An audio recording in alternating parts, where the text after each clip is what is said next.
Wow. Absolutely shocking videos coming in from all across the United States, as of course it looks like we have a fuel shortage on our hand. It's like we're back in 1979, and it didn't take a genius to figure it out that this was happening, and that's why we're going to talk about this issue, plus a lot more. The hacking, the allegations of Russia's involvement, and of course also those pesky stolen NSA hacking tools that suspiciously no one is talking about right now. Lots of propaganda, lots of disinformation to go over, as of course many Americans more than ever are feeling the full brunt of the Biden-Harris administration and their, quote, Build Back Better plans, which aren't really working out that well for a lot of people. And let's be honest here, there has been a lot of obfuscation and distractions trying to make people not realize the full effects of the policies that this new government is putting into place, as most federal agencies, even including the CIA, pat themselves on the back egotistically about their woke ideologies that are absolutely superficial and irrelevant to modern day life, while of course there was just a major cyber attack on our infrastructure that is having real world effects that are absolutely detrimental for the general public. And I think this is why there's such an effort to put people under mass mind control hypnosis to make them not realize this. But the reality of this is shattering, no matter how much utter nonsense propaganda is put out there. Like this article that's titled, quote, Joe Biden had the best start of any presidency in almost a century. Yep, massive crisis on the U.S. border, massive crisis in the Middle East, supply shortages, massive amounts of inflation, and now, of course, a gas shortage. But don't worry, these problems that were created by government will be solved by more government, more green deals, more woke politics, more regulations, more restrictions, more taxes, and those are the ideas that are being perpetrated by the ruling establishment elite that censor anyone questioning it. An era of censorship that is destroying any legitimate criticism of the power establishment, which of course continues its crony corrupt policies that never go checked, and one that is also ruining creativity, as even acknowledged by Donald Glover today,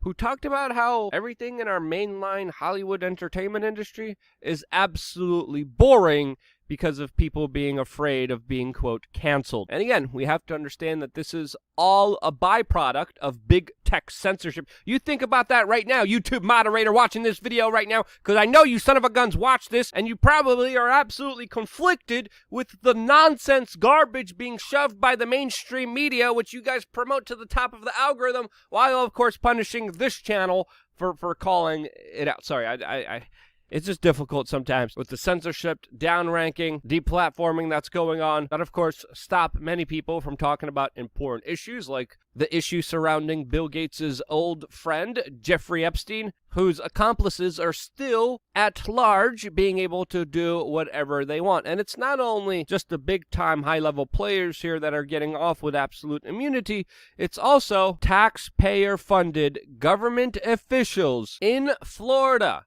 that allowed Jeffrey Epstein to serve his jail sentence in a private wing of his own jail, while, of course, being able to leave during the day, where many of his underage victims say that they were hurt by him, all, of course, under the protection of a Florida police department that was literally with him at all times. Now, as of today, we are getting the announcement that those government officials that essentially ran a protection racket for Jeffrey Epstein as he was hurting thousands of children in unspeakable ways, those officers, those government officials paid for by your tax dollars will face no consequences at all for their actions. Absolute clear example of just absolute corruption and disgusting behavior by government and local police departments that made sure thousands of children were hurt in unspeakable ways. We can't even mention it here on this YouTube channel. It's looking like also the general public won't be able to find out more information surrounding this case,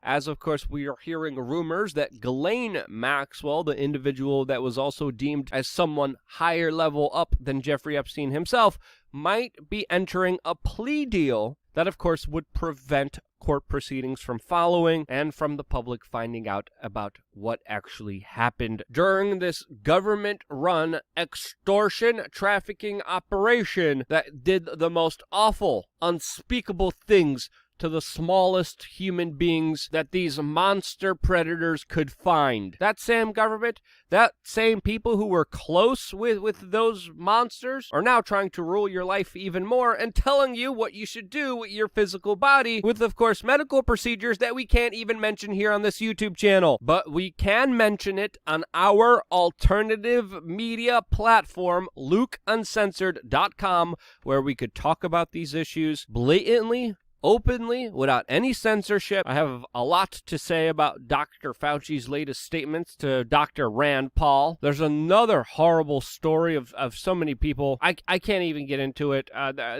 LukeUncensored.com. Very important video coming out later today. And while we're here, also don't forget to check out some of our sponsors, whether it's water filters, collagen, storable food, supplements. All of that is available on WeAreChange.org/donate. Go click the link down below to find out important things that you should buy while at the same time supporting this independent media organization. And because you do, I'm still here. Now, I think it's fair to say that this year is facing to be as turbulent as, of course, last year was, especially with all the writings that are on the wall and massive price increases of everyday household items, commodities, and things that people need to live that have been absolutely skyrocketing. So far, in 1 year's time, the New York Federal Reserve Bank is reporting a 9.18% increase in gasoline, 5.79% in food, 9.13% in medical cost, 5.93% in college expenses, and 9.49% in rent. And those, of course, are the official numbers from the Federal Reserve Bank of New York, which, of course, many people expect not to be accurate and to actually be a lot higher than what they are reporting. A lot of people already are feeling the squeeze on the economy when it comes to items like lumber and gas that just reached a new national average of $2.99. Now, of course, there's a lot of reasons why things like lumber is going up, things like gas is going up for all different set of circumstances and reasons, supply shortages, policies that have been put into place. But with the price of gas going up, some people are lucky just to even have it, as many states, including North Carolina, have just declared a state of emergency over, of course, shortages in the fuel supply after the state's pipeline suffered a cyber attack last week. Now, we're talking about this cyber attack on this independent media organization. There's a lot of context and information here missing from the mainstream media, but the effects of this attack are being felt days after, of course, it happened. This was one of the reasons why I tweeted that, quote, "I hope everyone is prepared for fuel shortages this summer" over 2 days ago. This, along with the fact that there was already a conversation about the shortages of employees, which the country is facing as a problem as well nationally, since, of course, in many states, unemployment benefits are more beneficial than actually working a 9-to-5 job. Because of the labor shortages, there was already conversations about fuel shortages coming to the United States, especially during the summer. Add that to the inflation that's going on, along with this cyber attack, and of course you have a recipe for disaster. 17 states have already declared a public emergency. Many people are out of gas. They're having troubles getting gas. Pumps are running dry, especially in the southeast coast of the United States. American Airlines is literally adding refuel stops to its long-haul flights, and this really should be a very important wake-up call to the current absolutely ridiculous state of American infrastructure. There was just one hack, one ransomware attack on one pipeline, and we're seeing these effects from it. Now, are the federal authorities telling the truth about what actually happened here? I highly doubt it. Could there be something else happening behind the scenes? I think that is absolutely a very fair analysis to make here, since, of course, all of this is being blamed on Russia. Yes, NBC News and all the other mainstream media organizations are talking about a Russian group that was directly responsible for all of this. And again, as someone who questions the news, where's the evidence? Where's the data? Where's anything that you could prove that this was actually the case, and not the very convenient narrative of the intelligentsia state that has been running with these narratives loosely for a number of years now. Again, I need to see the data. I need to see the information, not just unnamed government officials and spies or CIA agents telling us that was the case. Again, when we deal with this online hacking world, we are dealing with a world that is filled with false flags, proxies, and people being able to hide their identities. Whether this was Russia, whether this was China, Venezuela, Iran, all of those possibilities exist. Whether this was even a friendly country that is allied to the United States doing this, that is also yet another potential here. Since, of course, when it comes to cyber warfare, obfuscation and directing blame at others is key towards many of these online operations. And again, when we're seeing these allegations against Russia, could be true, but again, I haven't seen any piece of evidence suggesting it to be true.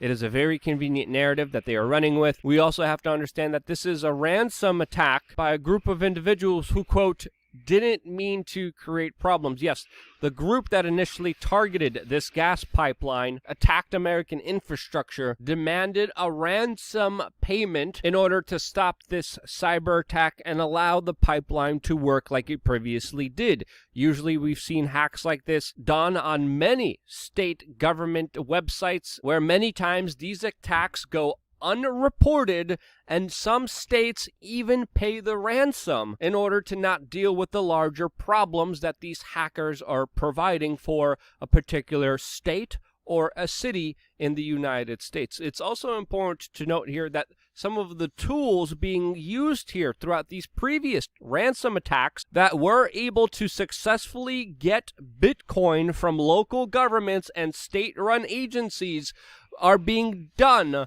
by tools created by the NSA, by the U.S. government, by your tax dollars, that created these tools and these exploits that somehow got out there to the World Wide Web. Yes, the NSA had their own tools, their own weapons for online digital warfare. Those weapons have been made available to anyone online. An important talking point that, of course, you're not seeing a lot of mainstream media journalists talking about, since, of course, it obfuscates their larger agenda against Russia and actually holds government officials accountable for the horrible mess that they created. Again, the group that was responsible for this has asked for ransom, has asked for money, and many of these are cyber attacks that are increasing in numbers because of the tools that the NSA made and somehow released to the general public. Now, according to some of the information that we're seeing, we are seeing that this hacking group actually apologized for their hack, and that they, quote, didn't mean to create such a problem, and that they just only wanted a little bit of money. And now, allegedly, the information that we're getting is that they are cooperating and trying to bring the fuel pipeline up, back, and running, and didn't intend the consequences to be, quote, so severe as they were here. Which really makes you question everything here, especially the latest statements from the FBI that say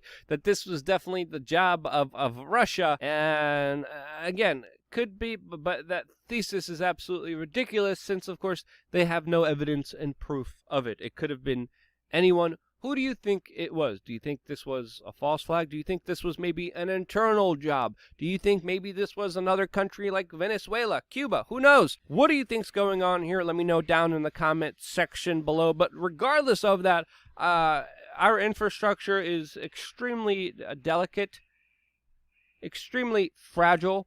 Prepare accordingly. I know I have been. If you don't have that much resources, definitely make a lot of friends, build a community, build a neighborhood where, of course, you could provide some tools, you could learn some important skills to be able to share and help during times that are surely going to be getting more difficult from here.